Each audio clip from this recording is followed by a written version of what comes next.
इस वक्त की बड़ी खबर आपको बता दें, नेताजी के परिजनों की जासूसी की खबरों के बाद शहीद आजम भगत सिंह के परिवार वाले भी सामने आए हैं और जासूसी करवाने का आरोप लगाया है। भगत सिंह के भतीजे अभय सिंह संधू ने आरोप लगाया है कि आजादी के बाद भी सालों तक उनके परिवार की जासूसी होती रही, उनके रिश्तेदारों के फोन कॉल्स रिकॉर्ड होते रहे।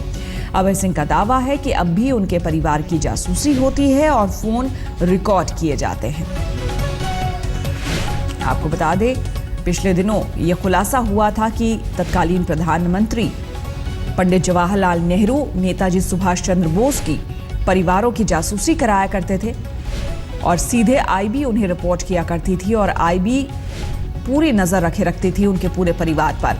वो कहाँ जाते हैं, किनसे मिलते हैं, उनकी जो चिट्ठियां आती हैं उससे कॉपी करके यहाँ तक कि उनके फोन कॉल्स टैप किए जाते थे। ये तमाम खबरें सामने आई थी और उन खबरों के बीच एक और खबर, भगत सिंह के परिवार वालों ने भी, उनके भतीजे ने यह बात कही है कि उनके परिवार की भी जासूसी होती रही है।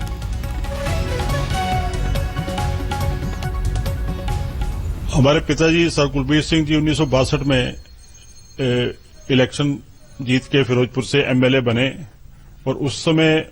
वो जनसंघ की तरफ से एमएलए इलेक्ट हुए थे और उस समय की जो सरकारें थी वो चाहती थी कि वो हमारे साथ दें और उसी समय उनके ऊपर जो है केस चलने शुरू हो गए थे और वो चाहते नहीं थे कि ये किसी तरह उनके खिलाफ जाएं और वो उनका साथ ना दें। तो उन्होंने चाइना की लड़ाई जो हुई उसमें हार का कारण जो है वो नेहरू को माना गया और नेहरू की वजह से इन्होंने सारा एक षड्यंत्र रचकर उसको एक केस बनाया गया कि जिसमें कुछ रेवोल्यूशनरीज पुराने इकट्ठे हुए दिल्ली में और उन्होंने ये फैसला किया कि इसका जिम्मेवार प्रधानमंत्री नेहरू हैं और उनका जो है वो किसी तरह मर्डर कर देना चाहिए, उनको सजा इसकी देनी चाहिए।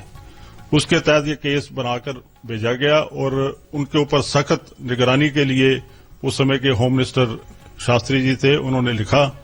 और उस सख्त निगरानी के तहत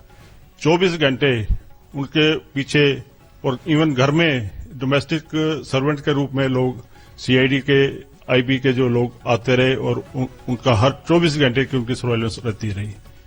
मैं आज फिर एक आरटीआई डलवाने जा रहा हूं जिसके तहत ये सारी डिटेल जो है वो हमें मिल सके कि किस समय किसके आदेश पे क्या कुछ हुआ। ये जानकारी लोगों तक पहुंचनी चाहिए कि आज भी शहीदों के जो परिवार हैं उनकी निगरानियां होती हैं।